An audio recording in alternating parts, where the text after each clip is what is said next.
Cody Collier, how are you, bud? Leonard Duncan, I'm doing great. How we doing? Oh, hey, awesome. Hey, thanks for checking in with me for the race report and the final round of the GNCC and Ironman.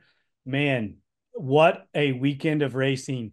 It looked like it was an amazing party and excitement and fun. I wish I was there. Yeah, man. No, if you didn't make it, definitely missed out. But there's always next year. No, it was I believe it was record attendance again. We had 270,000 people last year. There's a lot of chit chat that was record numbers, but GNC hasn't posted anything about the numbers yet, so we're looking forward to that. But yeah, no, a lot of racing. Like we talked about, it's gonna be super, super dusty. That little bit of rain we got Friday morning actually held up a lot better than I thought. It was still dusty. It was still super dusty, but there's a lot of good trail woods that you could actually ride in pretty well. Well, we need to commend the youth rider. I don't want to miss this. You know, um, Kole Brandt won the overall on the youth class and got that's his first one. So at least I think that's his first one.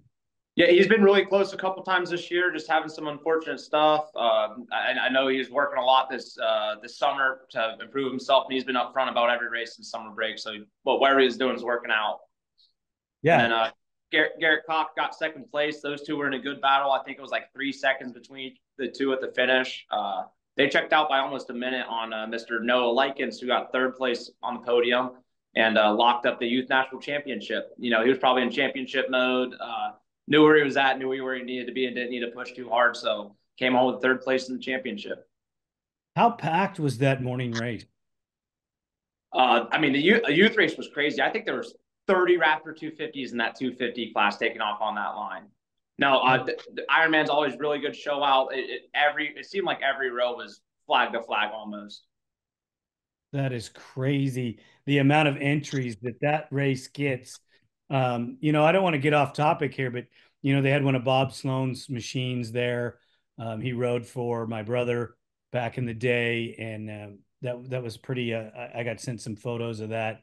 That was pretty awesome to see.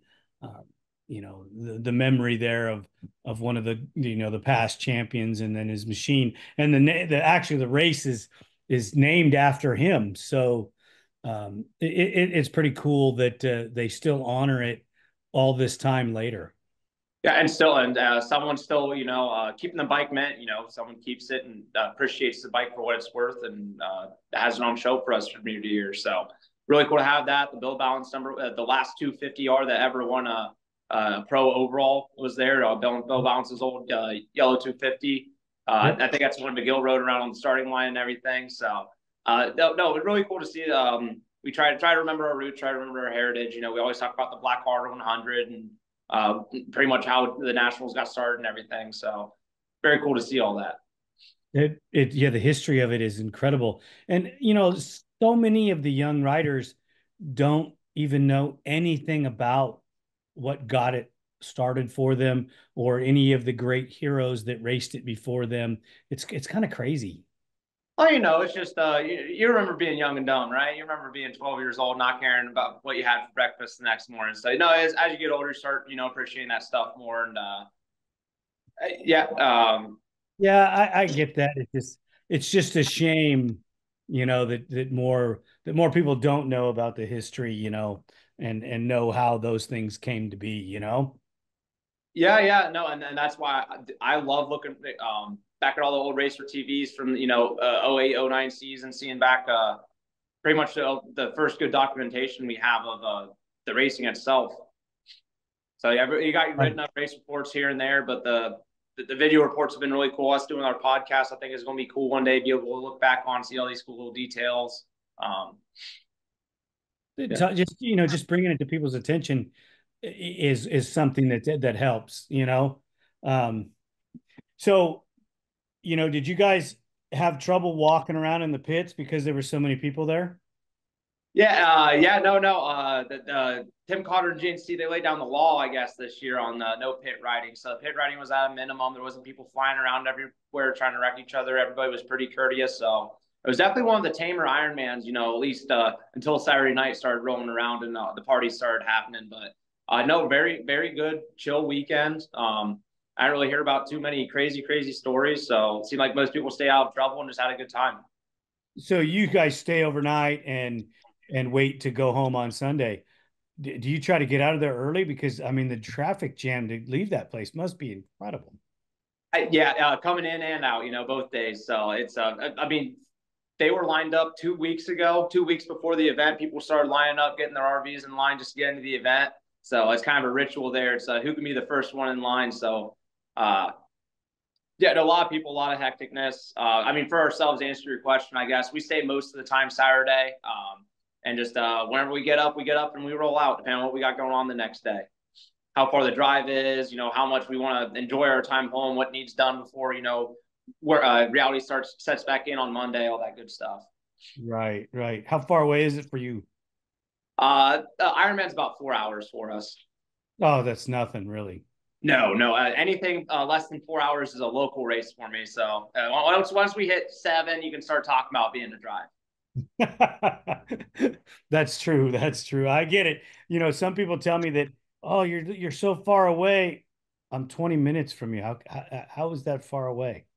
It's all about perspective. My dad used to tell us stories like it was an hour drive to Columbus for him growing up, and it was a big event whenever they would go to Columbus. They'd stock up with snacks and chips and drinks, and that was a road trip for him. And now, so many years later, and he's just like, yeah, 10 hours, we got it, no problem. Yeah, I mean, when I talk to my wife and them and we talk about going on a drive and it's more than, 20 or 30 minutes, they're like, "Oh, geez, that's so far away." And I'm like, "You guys have no idea. This is nothing. Let's just go. Get I've it seen done." all sorts of people come from Arizona and Florida. That's a 20-hour drive depending on what part of Florida you're from, and Wisconsin and California and Villapoto came out and he raced a quad. And, Right. there's all sorts of people come from all over the place. Graham Whitcomb, a 4x4 racer from the UK, came over to race Ironman. So all sorts of people coming out and showing out. Did he ride in the Pro 4x4 class? No, I forget. I think he's a B rider. I don't know if he rides B or vet, but somewhere in there. Oh, but he came and raced. That's awesome. Yeah. No, he followed the series on and off. I think he's got like dual citizenship and bounces back and forth. I'm not sure all of your story, Graham. Sorry, but no, he very cool to have him around. That is. It was the Brandon Frazier show, I guess, in the 4x4 class. Kind of like you called it, that competitiveness that he had to go out and make it happen. But Wharf, he came in and wanted to ride too because he got second. It didn't move his points up. He didn't pass into third. He stayed in fourth, but Haedyn Mickelson, held on for the third. So it looked like those guys were having a battle and had him a good ride. Yeah, no, for sure. Kaden pulled a mean hole shot and he led most of that first lap, and Frazier got the better of him at the end of that first lap, and pretty much looked like he led the race from there and managed the gap. But I mean, Kaden kept them honest. I think it was 30 or so seconds about that at the finish line. I mean, Kaden was riding awesome, keeping him honest, and Frazier wasn't cutting him no slack. I seen him diving into the woods, trying to pinch off lappers, just try to get a couple extra bikes between them. So Frazier wasn't slacking. Kaden was just riding that well. And the lappers, make it that interesting. There's a lot of lappers, which I'm sure, always hurts the leader, helps the next guy. But yeah, no, Kaden kept keeping them super honest. Well, you had quite a few entries, for the last round. Unfortunately, you weren't in there, but you were in another class. But it just seemed like an amazing race. The course, all the videos I saw, the course seemed to flow so bitching. Oh yeah, no, it was for the AM race. The track was absolutely perfect. It wasn't until second, third lap of that PM race that all the square edges really started to break in and start beating up on you. But no, the little bit of rain we got helped the track stay together and kept the dust down and made it very racy. Did you know what class Villapoto rode in?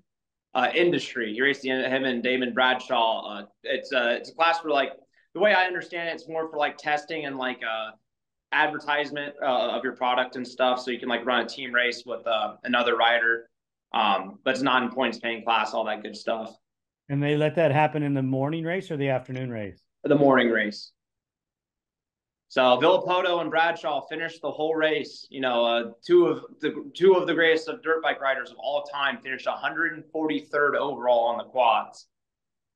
Finished Well, the race. I don't know what issues they ran into, but they did finish the race. well, that's great. That just put them in the deal where they need to come back out and race more, and just shows that quad riders are better than motorcycle riders. The proof's in the pudding. Right. If you really want to know how to do it, come and race an ATV. The WXC gals, they put on quite a show as well. Chloe went out there and did it again. Yeah. She got fifth overall. Won the WXC class. She I think 5 through 12 were right about a minute apart, so it was very highly contested in that 5 through 12 overall range. So no, she got a good start, got in the lead early, and just kind of seemed like she managed the race from there. I've been talking to her dad Trent a good bit these last couple of races, and he's been telling me that our little pre-race shows it fires her up when we don't choose her. So I told him, I was talking to him Friday night at Ironman, and he was like, yeah, we didn't get to catch your show. We just didn't see it. I was like, all's good, man. He's like, and he told me that little tidbit about that. I didn't know that she paid that much attention to it and it bothered her that much. So I'm like, you know what, Trent? You tell her that I picked Jess or Hannah. No way Chloe's winning. So she gritted her teeth, got all mad, and then she went and won the race again. So 4 for Chloe. Shout out to her. Sorry for messing with it these last few rounds, but like we said with Jess, and then also we'll move on to Jess. They got second place. Talk about her not having the weight of the championship on her back, and so she was able to go out and put a good ride in. It seemed like she got hung up in the second corner pretty well. It was dead last in the woods, so picked from there and got up to second. About 30 seconds off of Chloe in the dust and everything happened to come from the back. So definitely a good ride from Jess, and that should be a great battle for next year. And then when we were on to Hannah, who got third place, about a second off of Jess. So whenever Jess went by, Hannah stuck with her and kind of pulled her to the front, and they had a good battle going. Well, the top 5 positions finished, the top 6 positions finished in the top 6. The only swap was between Elioff and Harper.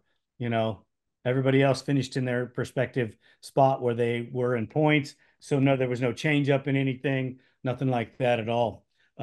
Great year for those ladies.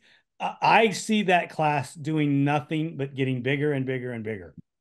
Yeah. No, there's a lot of promising young ladies coming up with a lot of talent. Avery Collins, who stepped up and raced the morning race in the 250 All-Star class. I've seen she got like a 30th overall in her first AM race. So that's a great ride from the young lady. So, no, there's the talent's always growing, like we talk about. Just that's just the evolution of the sport. It's always going to get better, and hopefully, more ladies stick with it, where we can have a larger class. Oh, dude, it's incredible. I was talking to Chloe when I had her on the show, and we were talking about, whether they should consider that WXC a pro class and put it under the pro rules. And she said, absolutely. Yeah. No, you want to go ahead on that? Yeah, she also said that the 4x4 pro class should be under the exact same rules as all the pro classes should be the same. If you're a pro class, you're a pro class, you go under the same tentative rules. Obviously, there's adaptations for each class because of certain aspects of it. But like the pro 4x4 class, there would be, some amendments to it because of, you're a 4x4, not a, normally aspirated, two-wheel drive machine. So yeah. We have the specifics as far as vehicle build, and that part of that is allowing us to have the horn since we can't rev bomb. But yeah. But we do follow all the same rules as the XC1 class. Yeah, and you should, because you're a pro class. The WXC, I think they shortchange them just a little bit by not having them follow those pro rules. I'm not sure what the legal reasons behind it, and whenever GNCC decided why that was better than to make them just a true pro class. I'm not sure what the reasoning behind that would be, but yeah, I agree off the top of my head. There's no reason why they're not a pro class.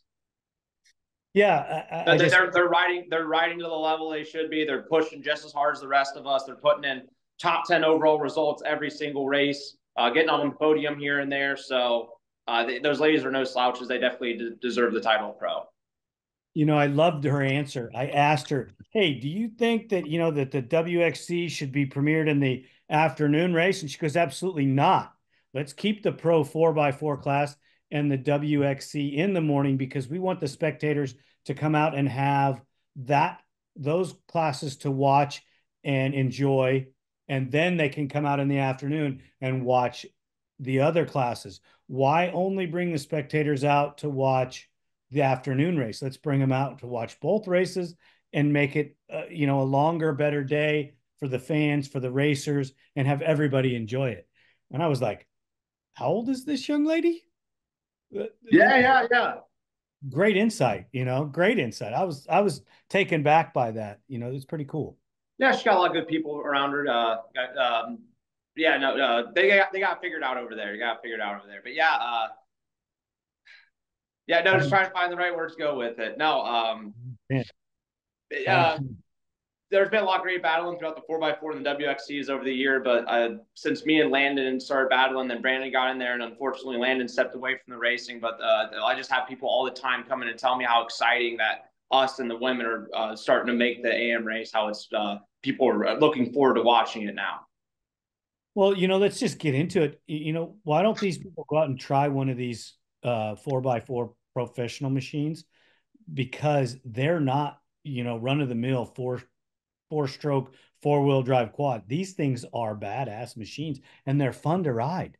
They, Oh they yeah, yeah. For those of you that got to check it out, your buddy Joe Tolley and I did a full build on my quad. So if you guys aren't sure what we're talking about, go and check that out. ATV on demand, and it's on YouTube. A full, no secrets, everything behind the build on my quad. Well, I got to go to the Can-Am intro or preview of the Outlander, which is the Renegade's gonna get the upgrades next year, in 2026. And man, the power, the rideability, the adjustability, and the shocks. And I know you're going to get aftermarket shocks, whether you go to Elkas or Axis or whatever you're going to do. You're going to do some upgrades to it to make it even better. But man, these things, I was highly impressed. Yeah, no, I haven't got to try the Gen 3 model that's got the A arms in the rear, which is definitely me and Mike have been talking about a lot. We can't figure out how it's going to hurt, how that machine functions. So, but yeah, no, there's a if you haven't seen me and Frazier and Landon Wolf and everybody in that 4x4 Pro Class race, definitely go watch us on YouTube. Check out our Instagrams. We make those pigs fly.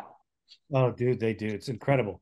And you know how the Gen 2 has that little kick to it when you hit the edges? It's got Yeah, yeah. a little kick to it. What I noticed in the Gen 3 is you didn't have near the kick. Yeah, it's the way that it's going to work. Instead of having like trailing arms that have like a front to back kick, you're going to have like a very lateral side to side kick with the A arm. So instead of it being a forward kick that you're describing, it's going to be a lot. It's going to be laterally. Yeah, it's going to move up and down. It's just going to function. It just functions way better. Let's shift gears here and get into the XC2 class. Alex, One second, one second. I want to shout out Bryce pulling really quick from that 250 All Star class, winning the overall from that 10 a.m. race. Ran everybody down. I think it was physically third or so at the end of that first lap. Absolutely on a mission. So great ride pulling. all right. And what class was that? 250 All Star. He all but caught Frazier physically. All right. So awesome ride from the young man. On fire, right? Oh, rolling. I think he's an Indiana boy, so he was feeling the hometown crowd. Nice. There you go. Well, in the XC2 class, Alex Thyman, you know what? I got to take my hat off. This is the young man that won the first race that I couldn't get his name right. We didn't expect him to win the title, not because he's not fast, not because he's not talented. I just thought Grayson Eller was going to, be Mr. Consistency and put it on the box again. And he didn't make the box and ended up second in points. Probably a little disappointing. We'll probably see him in the XC2 class again next year. Um, Maybe not. You never know. But Braxton Gross got third. And you're going to have to educate me on who this young man is because I have not heard this name. Logan Steele. Who is? Yeah. Where did he come from? Logan Steele, he's a Pennsylvania boy, rides and trains a lot with Ronnie Rush. He's always had good speed. He rides really well at the A-Works races, always a high overall finisher at the A-Works races with Kevin Yoho and Ronnie Rush and the rest of the really fast guys that decide to show up. But yeah, no, he just seemed like he got out front and found his flow and just kept moving forward. So got away from all the noise of the College A class, got up front in the XC2 class and found a pace he was comfortable with. He's always had speed. So much like we talked about with Keaton Henderson earlier this year and a couple other guys where they have the speed to do it. They just can put a day together. Well, that was outstanding of them. And what a great ride for that young man to come out there in his debut in the XC2 class and put it on the podium in second. Yeah, yeah, yeah. He beat up on some really fast kids. And man, look out next year, right? Gonna be nothing but confidence going into the off season, right? Both him and Ronnie. Ronnie ended off the season with a podium and a fourth place here at the last round of the year. So Ronnie's got nothing but good vibes going into the off season, and so gonna be a good thing from the Pittsburgh boys. Yeah, So Ronnie, Gross and Thyman kind of jumped out front early in that XC2 class. Dylan Walraven actually was putting in a great ride. He led the first lap, second on lap 2, and then I don't know if he wrecked and ran into a mechanical, but he dropped off lap 3 and 4. But Dylan Walraven was putting in a fantastic ride out front, putting it to both Thyman and Gross early, and then Thyman just started stepping away. Yeah, he just did what he needed to have. And in the championship portion of the race at the end, he came through, you know, and Logan Steele jumped up in there and really became the wrecking ball and got in between everybody else. So hats off to all of those guys. Everybody in that class, I think that this class is probably the most competitive that you can see. There's so many people that can win on any given day, and they're feeding that XC1 class with some amazing talent. Alex, if you'd ever like to come on the podcast, I'd love to have you. Reach out to me. Any of you XC2 riders, you want to come on the show, reach out to me. All my contact information is there. I'd love to talk with you guys. You're super exciting to watch, and I am a fan. So reach out. I will be actively reaching out now that the season's over to some of those guys and see if we can get them on the show. And Cody, since you know some of them, if you could talk to them, have them reach out to me, and let's get them on here. They deserve to have some quality time and talk about their sponsors, talk about where they're come from, their history, what they have in the future for them, because nobody's given them enough time. They're just not getting enough time. Yeah, it's tough. There's only 3 podium spots, right? And everybody that doesn't get there seems to get forgotten sometimes. And it's tough. There's so much talent, and like you're saying, everybody has their own story about where they're at, and just to get to the XC2 level at all is there's an incredible story there. So everybody, absolutely, all of them deserve their chance. Yes, they do. All of them do. So we're gonna change it up on our XC1 class discussion. I'm just gonna, take my hat off right now, right off to Bryson Neal, third time champion. Amazing. He came out to play. He went out and won the race, did what he had to do. Just one hell of a rider. Yeah, yeah. The legacy of amazing champions in XC1, it's building again because he's doesn't look like anybody's going to come through and beat him anytime soon. Nothing against Walker Fowler, but he's pulling out all the stops to do it, and unfortunately, he might have had some issues. He ended up in 8th. But what I want to talk, he's battling hernias. He's got a double hernia. He's battling. It sucks to get old, doesn't it? Yeah. I'm lucky. It's my turn here soon. I'm already dealing with back. My back's going out already. But go ahead, Lynn. I just want to throw that in there. He is dealing with the double hernia. He's still a kid, But my guy got second, and I want to talk about Cole Richardson. This was pretty exciting for me to have him come off the couch and to put it on the podium in second. I've been talking with him off and on throughout the year, wanting him to come back to racing. And man, he put it on the podium. Unexpected. Not for me. Not for me at all. No. I know Cole's like, yeah, I haven't, raced. Yeah, yeah, yeah. Man rides a lot more than he puts out. So no, he's putting time on the bike. He knows what he's doing. He's number 3. Man knows how to ride a 4-wheeler. So he just got out to a good start, led a good chunk of the race, got some momentum. Yeah, no, no, and he looks about the best shape he's ever been in. He looks really good on and off the bike. So uh, he's not slouching as much as he'd like us to think. Right. That just incredible that he came out and just shows that he should still be in the lineup every race. It doesn't seem like he's lost anything. Um, just really exciting to see him to ride that hard and to do that. The other guy, It's it's go it's ahead. unfortunate that we don't have enough support in the sport that people like him can continue to pursue it because he's got nothing but talent. And if there's more support in the sport, he would definitely stick around. Right. There's outside money is what we need, and we just don't have enough of it. The sport's feeding itself, and there's only so many dollars to go around for everybody.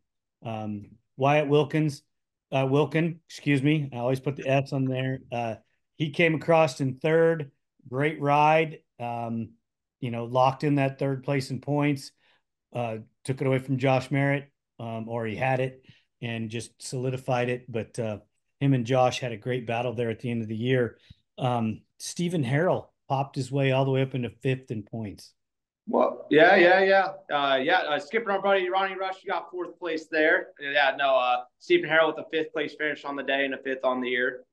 Yeah, I was just going by the points. I wasn't talking about the position. Gotcha. Yeah, I hadn't got to Ronnie yet.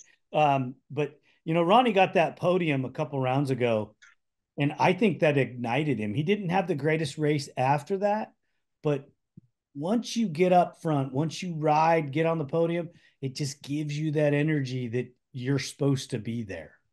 Yeah, and you start just figuring out the pace. And my biggest thing Saturday was just remembering the roll speed on the sport quad and just having the comfort to have that roll speed again early in the race. So no, he's figured whatever he's doing, he's figuring it out. Yeah, he's coming. So that's just another guy to add into the mix to give these guys some more grief. Like, oh no, another guy we got to compete with. You know, Unbelievable. Hunter Hart seems to might have made some changes to get himself more in the positive. He's got a 4th and a 6th in the last 2 rounds, so maybe he's got his thing worked out, and he's going to come back next year on fire and hopefully get his maybe get his number 2 back, maybe not. You never know. Yeah, no, that's why we go racing. So no, we'll see what Hunter's got up his sleeve. He's been doing this a long time, multi-time youth national champ, multi-time champion in general. So he'll figure it out. Yeah, Adam McGill didn't seem to have the greatest ride, but he didn't have a bad ride either. I got to see some of his videos. He looked like he was scooting along really good. It must be deceiving, really how fast the front runners are going, or if you're getting caught up and losing time because of you bad line choice or lappers, things like that, causing you not to be able to stay with the front group. And they're also Adam McGill was flying. They're just all so fast, man. It's hard to make up time when everybody's going that fast. Right. There's a few ways to get it done, but it's tough.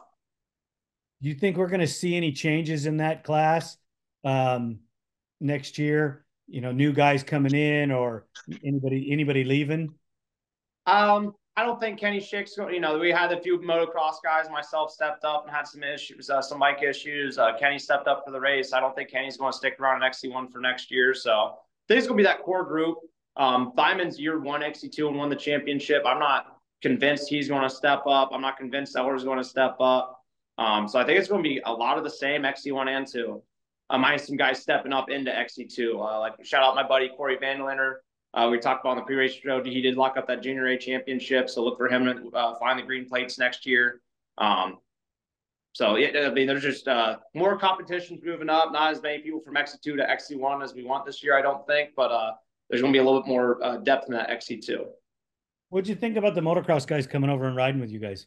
It was cool. It was very cool. It was very cool. I got a better start than both of them, and I was rolling pretty good. And I guess I was getting to my race a little bit, and get to answer that question. But I got a pretty bad start, bad gate pick, so I went all the way outside, and I got pinched off weird. And then jumping into the woods, the inside line kind of got bobbled up, and I swung outside and got around mid pack. Was a little uncomfortable riding that. It's been a while since I've ridden the XC1 pace on a national track like that, so it was a little uncomfortable at first. I was kind of hanging with Chris and Hunter at first, then McGill caught me around the one, led him around the two. Kind of hung with them for a little bit, and then Bryson and Walker caught me around the four, and then I let them around, and I was starting to find my groove pretty good. Keep them honest. Not going to say I was hanging with Bryson and Walker or anything, but keeping them honest and would stabilize the gap, make a mistake, they'd pull away. I'd stabilize that gap again, make it a little bobble, they'd pull that time. But felt like I was riding good, and then around the 6 or 7 or so, there's a really steep uphill wall. I ended up wheeling into it so hard, I folded my rotor guard into my rotor, which bound up my rear end, made everything drag, bound up my shock, made it really springy, and lost my rear brakes from all the fade, all the heat. So rode the last 5 miles of that first lap with a pretty wonky quad. So disappointed with that. I felt like I had good pace, felt like I was starting to put it together. Felt racy, felt good. Just disappointed that I didn't have my day. But after that happened, I was still trying to hold pace and everything. And Bryce Ford caught me right after that. He was riding really well. He was just floating and bouncing and just carrying his speed really well. Cool seeing him ride in the woods. And then Junior got me right after that. Another motocross, but he's dual, right? He does moto and that. So he was riding really well. And I never got to see any of Max. Yeah, I don't know how Max and Ford did and how they came out. Um, I wasn't really sure how they ended up. Looked like I think Ford might have had bike issues. I'm not sure. I seen a report of his. I said he rode really good the first 2 laps, and he said it was walking speed the last 2 laps. So I don't know if that was mechanical or physical. It sounds more physical than mechanical. Probably physical. Probably physical. Yeah, 2 hours is a long time, huh, boy? Yeah, no, he's riding awesome, a lot of speed. Which could have been in there to see if I had anything for you at the end, but no, he had an awesome ride. Really cool to see them guys come out, and hope to see more of them. Right. It would have been great to get more of them to come out, but that's pretty good. And we got to see those old time motocross guys come out and ride. That's even cooler yet because Villapota was a how many time outdoor motocross champ, and Damon Bradshaw, was it Damon Bradshaw that was with him? Yes, sir. Yes, sir. And that guy was famous as well. I don't know if he won any titles. He might have won a 250 title, but I don't think he won the 250. He might have won a 125 title. I don't know if he won a 250 title. I'm not sure either. I'm not sure either. But no, no, he won a lot of races. No, he was very, very relevant in the sport for a long time. Right, right. But having him come out is just incredible. It just shines a light on our industry, and hopefully, we can get some of that outside money. If I was building a team, I'm building a cross country team. I'm not going to build anything else because it's not feasible. I'm not getting the draw. I'm not getting the coverage anywhere else. You guys and the motocross guys get some, but the motocross entries aren't going up. The cross country entries are going up.